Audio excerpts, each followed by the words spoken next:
Welcome. In front of me is a ZTE Blade A51, and today I'll show you how you can insert SIM and SD card into this phone.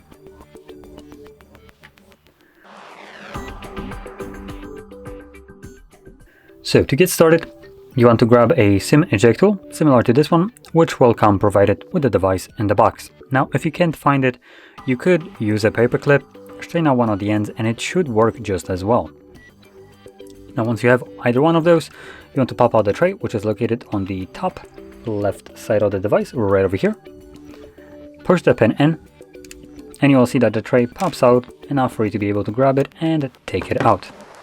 On the tray, you will have space for either two SIM cards. So you'd place one of the SIM cards sideways, like this, on the SD tray. Now, I'm planning to use one of each, so I'm going to just move it over right here and place the SD card on its dedicated spot. There we go. So once the cards are in place, carefully insert them back into your device, carefully, because there's nothing really holding them apart from, well, gravity. And once you insert your cards, they should start working right away. So the SIM card will not, because the SIM card that I inserted is deactivated. But as you can see, the SD card is being detected right away, and it gives me the pop-up that it detects that there's an inserted card and I can set it up. So there we go. And additionally, the SIM card is also being read, even though it doesn't really work right now, because if I were to go in here and do,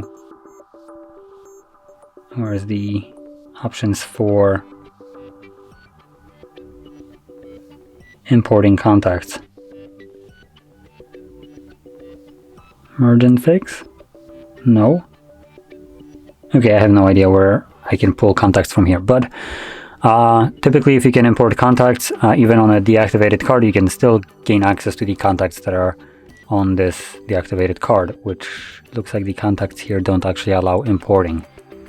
But anyway, if you found this very helpful, don't forget to hit like, subscribe, and thanks for watching.